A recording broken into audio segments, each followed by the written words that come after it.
Hello and welcome to government Adda 247। और आज एक नई खुशखबरी आपके सामने लेकर आई हूँ। बहुत अच्छी वैकेंसीज आई हुई हैं। आईबीपीएस आरआरबी की वैकेंसीज आउट हो चुकी हैं। नोटिफिकेशन कल ही आया हुआ है और आज से आप अप्लाई कर सकते हो। और बाकी की सारी डिटेल्स क्या हैं आज हम इस वीडियो में सब कुछ समझ लेते हैं। सबसे पहले अगर देखो आप तो आरआरबी का नोटिफिकेशन आउट हो चुका है 2025 का, जिसमें कि पीओ लेवल पे स्केल 2 और 3 लेवल और ऑफिशियल असिस्टेंट यानी क्लर्क लेवल के लिए ये सारी वैकेंसीज आउट हो चुकी हैं। अब कितनी वैकेंसीज हैं अगर आप देखोगे यहाँ पे तो बहुत अच्छी वैकेंसीज आई हैं। 13,217 13,217 वैकेंसीज आपकी आउट हुई हैं इस बार। अब ये डिवाइडेड है दोस्तों, हर एक ऑफिसर के लिए अलग है, पीओ के लिए अलग है, क्लर्क के लिए अलग है, स्केल 2 स्केल 3 ऑफिसर के लिए अलग है। तो वो भी डिटेल से हम देखने वाले हैं। सबसे पहले अगर हम बात करें इसके आगे तो आप देख सकते हो कब से अप्लाई करना है, क्या करना है, ये सारी डिटेल्स हम जानने वाले हैं। चलो तो स्टार्ट करते हैं।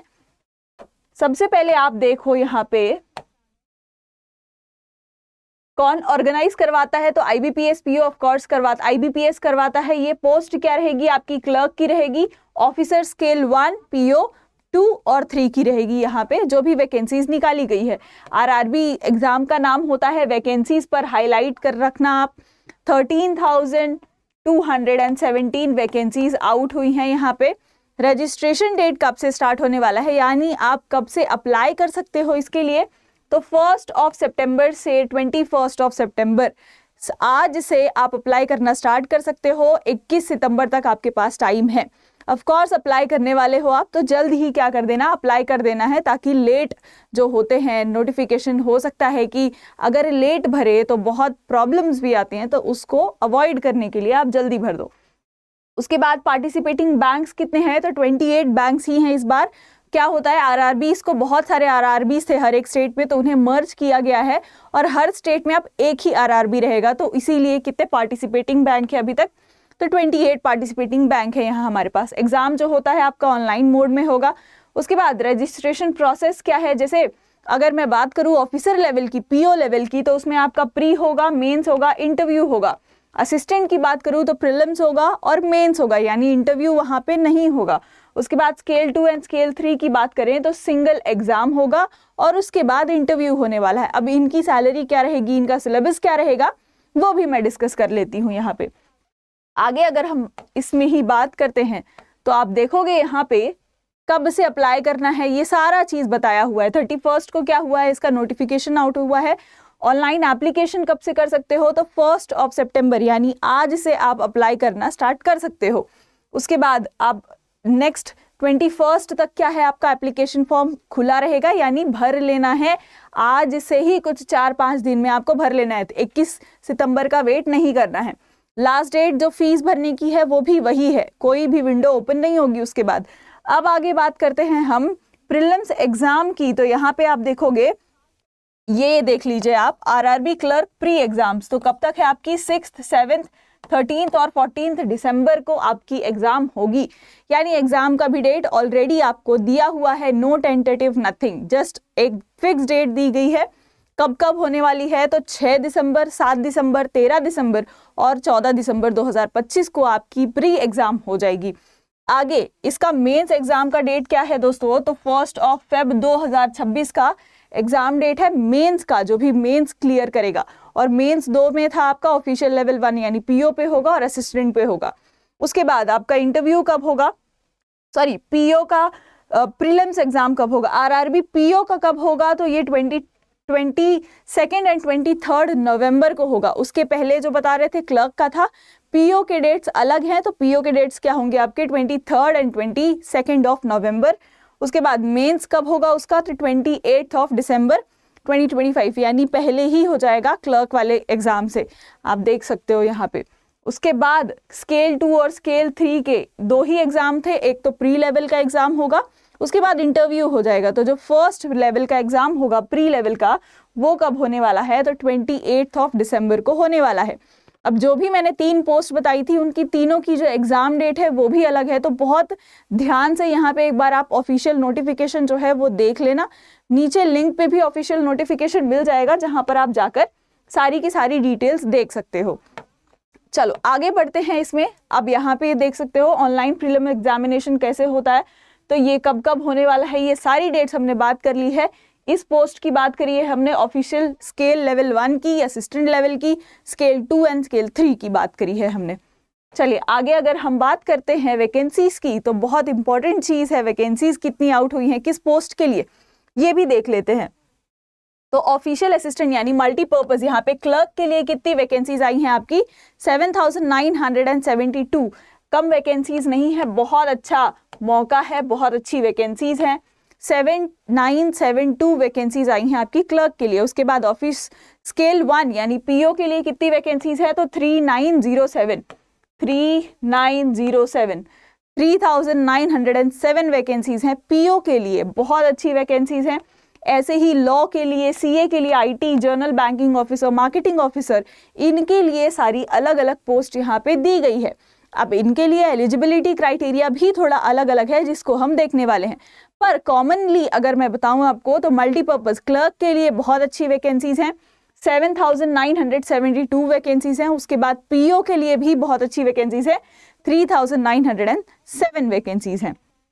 चलो आगे बढ़े अगर हम इसमें, तो आप यहाँ पे देखोगे सिटीजन वगैरह का, yes you are eligible of course. अच्छा एज रिलैक्सेशन भी देख लीजिएगा, इफ SC/ST कैटेगरी के लिए कितना है, 5 इयर्स का एज रिलैक्सेशन दिया हुआ है यहाँ पे, ओबीसी के लिए 3 इयर्स का दिया है, पीडब्ल्यूडी के लिए 10 इयर्स का, ऐसे ही एक्स सर्विसमैन, डिसेबल्ड या फिर इन सभी के लिए क्या हुआ है आपका ऑलरेडी एज रिलैक्सेशन दिया हुआ रहता है, उसको भी if you are into that please देख सकते हैं एक बार आप।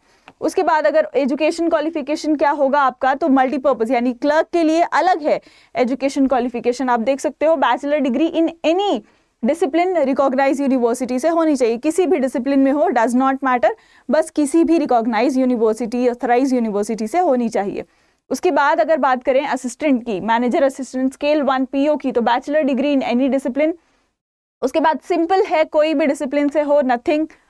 अब यहाँ पे याद रखना, यहाँ पे थोड़ा देखने की जरूरत है, अगर आप किसके लिए अप्लाई कर रहे हो, officer level general banking officer manager के लिए, तो यहाँ पे ठीक है आपका ये तो ठीक है, मिनिमम क्राइटेरिया आपका क्या है कि कोई भी डिग्री होनी चाहिए आपके पास, 50% से ऊपर होना चाहिए, लेकिन यहाँ पे 2 years of an officer in and bank और फाइनेंशियल इंस्टीट्यूशन, आपके पास एक्सपीरियंस भी होना चाहिए 2 साल का, किसी भी बैंक में एज एन ऑफिसर या फिर फाइनेंशियल इंस्टीट्यूशन में 2 साल का एक्सपीरियंस भी मांग रहा है। अगर आप किसके लिए भर रहे हो form, general banking officer marketing manager के लिए भर रहे हो, ऐसे ही मार्केटिंग के लिए और बाकी सारों के लिए क्या है आपके पास थोड़ा सा एक्सपीरियंस मांगा हुआ है, जिसको आप देख सकते हो if at all you are applying for that position.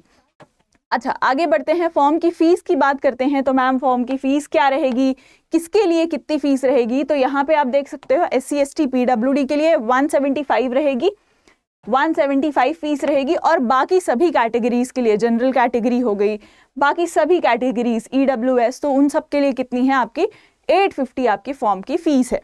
ये सारी डिटेल्स क्या हैं आपकी फॉर्म फिलिंग में बहुत ज़्यादा महत्वपूर्ण होती हैं। आपका थंबप्रिंट लगता है, आपका फोटो लगता है, फोटो को ऑलवेज साइज करके रख लो जितना मांगता है IBPS। उसके बाद रिटर्न एक वो भी चाहिए होता है आपका। उसके बाद अगर यहाँ पे देखोगे आप, तो ये हम बात कर रहे हैं किसकी, RRB असिस्टेंट प्रिलिमिनरी एग्जामिनेशन। तो इसमें क्या होता है, सेक्शन 1 यानी 2 एक आपके देखे जाते हैं, रीजनिंग एबिलिटी और न्यूमेरिकल एबिलिटी, यानी रीजनिंग होता है और मैथ्स होता है। अब कितने मार्क्स का होता है, क्वेश्चन 40-40 होते हैं, मार्क्स 40-40 होता है। टाइम कितना दिया जाता है, तो रीजनिंग के लिए आपको 25 मिनट्स दिया जाता है, मैथ्स यानी न्यूमेरिकल एबिलिटी को आपको 20 मिनट दिया जाता है, टोटल मिला के 45 मिनट्स होता है। कितने मार्क्स का होगा, तो 80 मार्क्स का होगा। क्वेश्चन कितने होंगे, 80 होंगे। ये प्री है। अब जब प्री आप पास कर लेते हो तो यहाँ पे भी आपको मेंस अटेम्प्ट करना है, भूलना मत। अब मेंस में क्या पैटर्न है आपका, तो 5 सब्जेक्ट होंगे आपके पास, यहाँ देख सकते हो। रीजनिंग का पेपर होगा 40 मार्क्स का, 50 मार्क्स के क्वेश्चन होंगे, 30 मिनट दिए जाएंगे आपको। उसके बाद कंप्यूटर नॉलेज भी टेस्ट की जाएगी, 40 मार्क्स, 40 क्वेश्चन होंगे, 20 मार्क्स होगा और 15 मिनट्स दिया जाएगा आपको इसके लिए। जनरल अवेयरनेस का भी पेपर होगा, फाइनेंशियल मतलब बैंकिंग का पूछेंगे, जीके पूछेंगे बैंकिंग के, करंट अफेयर्स हो सकता है बैंकिंग का। तो 40 क्वेश्चंस रहेंगे, 40 मार्क्स रहेंगे, और टाइम कितना दिया जाएगा आपको, तो 15 मिनट्स टाइम दिया जाएगा। उसके बाद आपके पास इंग्लिश हिंदी लैंग्वेज पेपर भी होगा। उसके लिए क्या है, 40 मिनट्स, 40 क्वेश्चंस है आपके, 40 मार्क्स है, ड्यूरेशन कितना है तो 30 मिनट्स ही है। इसीलिए इंग्लिश की प्रैक्टिस करना बहुत ज़्यादा ज़रूरी हो जाता है यहाँ पे, क्योंकि टाइम, हमें आता तो सब कुछ है लेकिन टाइम के साथ उसे सॉल्व करके दे देना, सबमिट कर देना, दैट्स अ बिग टास्क। उसके बाद अगर बात करें न्यूमेरिकल एबिलिटी की तो 40 क्वेश्चंस होंगे आपके, 50 मार्क्स होंगे और 30 मिनट्स दिया जाएगा। तो जो मेंस होगा वो टोटल कितना होगा आपका, 120 मिनट्स का होगा, यानी 2 घंटे का होगा। मार्क्स टोटल कितने होंगे तो 200, क्वेश्चन कितने होंगे तो 200 क्वेश्चंस भी होंगे।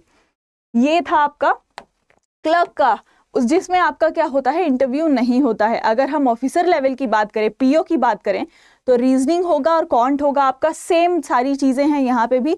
40 क्वेश्चंस होंगे, 40 मार्क्स होंगे, 25 और 20 मिनट मिलेगा रिस्पेक्टिवली। उसके बाद मेंस होगा इसमें, फिर उसके बाद क्या होता है आपका, इंटरव्यू होता है। अब मेंस में भी सिमिलर आप देख सकते हो, रीजनिंग है, कंप्यूटर नॉलेज है, आपका जनरल अवेयरनेस है, इंग्लिश और हिंदी है, और उसके बाद क्या है, क्वांटिटेटिव एप्टीट्यूड है। तो सिमिलर दिखाई दे रहा है, बस क्वेश्चन के जो लेवल होते हैं वो थोड़े से डिफरेंट होते हैं। अगर आप क्लर्क के लिए जाओगे तो उसमें थोड़ा अलग होगा, उसके बाद अगर पीओ के लिए जाते हो तो उसमें थोड़ा सा डिफरेंस दिखता है। ये सारा आपका पेपर का पैटर्न हो गया। अब सिलेबस भी है इसमें ऑलरेडी दिया गया है। If you want me to take through all the syllabus and all, आप एक बार कमेंट में बता सकते हो कि सिलेबस बता दीजिए या समझा दीजिए, या जो भी आपको डिमांड होगी उसके लिए कमेंट में लिख देना, हम ज़रूर उसके लिए वीडियो लेकर आएंगे। और फॉर्म फिल करते वक्त जो भी आपको तकलीफ होगी या जो भी डाउट्स हो रहे हैं, इसमें कोई इन्फॉर्मेशन नहीं पता है, कुछ अगर डाउट हो रहा है तो कमेंट कर दीजिए आप, उसके लिए भी समाधान है जो कि आपको मिल जाएगा। अब सबसे बड़ा प्रॉब्लम ये होता है, सबसे बड़ा डिस्ट्रैक्शन भी बच्चों का यही होता है कि मैम सब तो कर लिया है, पढ़ाई भी कर ली है, लेकिन कॉन्फिडेंस नहीं आ रहा है। तो उसके लिए क्या करना है, आपको कुछ नहीं करना है ज़्यादा, सिर्फ आपको क्रोम में जाकर अड्डा 247 टाइप करना है। उसके बाद आप देखोगे यहाँ पे ये आ जाएगा, इफ़ यू हैव एप्लीकेशन तो वेल एंड गुड, कुछ नहीं करना है, उसके वहीं पे जाके करना है, एप्लीकेशन में ही देख लोगे सारी चीज़ें। अब यहाँ पे ऑल कोर्सेज में जाओगे जब आप, तो यहाँ पे आएगा IBPS, RRB, PO, clerk. PO भी है और क्लर्क भी है, जैसा कि एग्जाम का भी पैटर्न है, PO का भी एग्जाम ले रहा है और क्लर्क का भी एग्जाम ले रहा है, तो यहाँ पर भी सिमिलर चीज़ें हैं। यहाँ पे आप देख सकते हो एक टारगेट बैच है RRB 2025 का, तो इस पे क्लिक करोगे जब आप, तो सारी कोर्सेज खुल जाएंगी। और अभी तक बैच स्टार्ट नहीं हुआ है, 9 सितंबर से स्टार्ट है, यानी फॉर्म फिल करने के बाद अगर चाहते हो कि हम प्रिपेयर करना स्टार्ट कर दे तो very very golden opportunity for you, तो आप कर सकते हो। अब यहाँ पे प्राइस तो दिख रहा है 1839, बट ये कम हो सकता है, आपको कूपन कोड यूज करना है। यहाँ पे कूपन आप डाल सकते हो Y461 और अप्लाई भी करना है, तो ये कितना हो जाएगा, 1679 में हो जाएगा। आप कूपन कोड मैं आपके लिए एक बार लिख देती हूँ, Y461, ये आपका कूपन कोड रहेगा, अप्लाई करना है और आपका प्राइस क्या हो जाएगा, कम हो जाएगा। सारी चीज़ें इसमें कवर्ड है, पीओ के लिए भी कवर है, मेन के लिए भी कवर है, टेस्ट सीरीज हैं, सारे लेक्चर्स हैं, लाइव लेक्चर्स होंगे और आपकी प्रिपरेशन एकदम मस्त हो जाएगी अगर करना है आपको ये। तो कौन कौन कोर्स खरीद रहा है, कौन कौन फॉर्म भर रहा है, सब कुछ मुझे कमेंट्स में ज़रूर बताना। मिल देंगे नेक्स्ट वीडियो में, कोई भी वैकेंसी आएगी या आपका कोई भी डाउट होगा तो वीडियो लेकर आ जाएंगे। तब तक के लिए गुड बाय।